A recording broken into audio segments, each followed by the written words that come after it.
Welcome to Gokul kitchen. இன்றைக்கி நான் செய்ய போகிறது கடலை பருப்பு வடைங்க. இது வந்து வெரைட்டி ரைஸ்க்கு நல்லா சூப்பராக இருக்குங்க.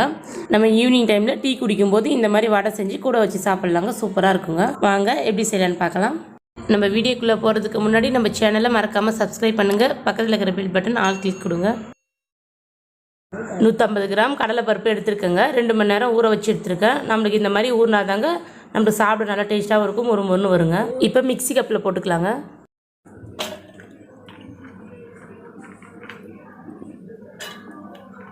இப்போ ஊற வச்ச கடலை பருப்பில் கொஞ்சம் எடுத்து வச்சுருக்கோங்க. நம்ம வந்து அதை அரைச்சதுக்கப்புறமா இதை அப்புறம் சேர்த்துக்க போகிறோங்க. பூண்டு வந்து ஒரு 5 பல் தோலோடு சேர்த்துக்கிறேங்க. இஞ்சி வந்து பொடிசாக கட் பண்ணியிருக்கேங்க, சீக்கிரம் அரைஞ்சிடும். கொஞ்சமாக உப்புங்க. இப்போ அரைச்சி எடுத்துக்கலாங்க. இது கூட தண்ணியெல்லாம் சேர்க்க வேண்டாங்க.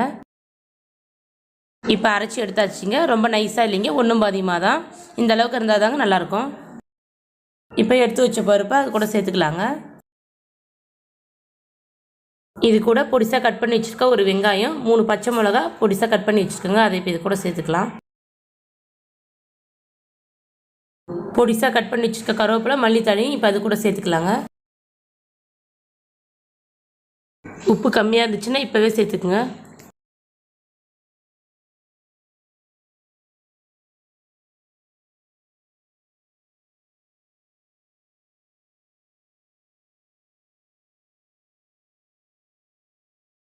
வானல் சூடாகிடுச்சிங்க. 1/4 லிட்டர் எண்ணெய் ஊற்றிக்கிறேங்க.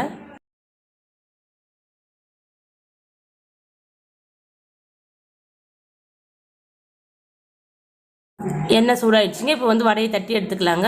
உங்களுக்கு எந்த அளவுக்கு சைஸ் வேணுமோ அந்தளவுக்கு தட்டி எடுத்துக்கங்க. நான் வந்து சின்ன சைஸை தட்டி எடுத்துக்கிறேங்க.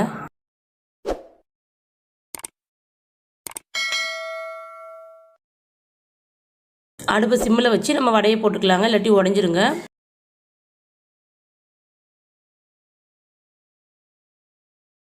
இப்போ எண்ணெயில் வடையை சேர்த்ததுக்கப்புறமா உடனே திருப்பாதீங்க, வடை வந்து உடஞ்சி வருங்க.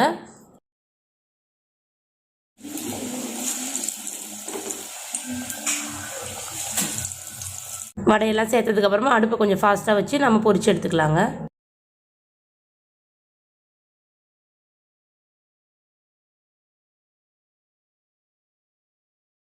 வடையை நல்லா பொரிச்சு எடுத்தாச்சுங்க. இப்போ ஒரு பிளேட்டில் வச்சுக்கலாங்க. சுவையான கடலைப்பருப்பு வடை ரெடி ஆயிடுச்சுங்க.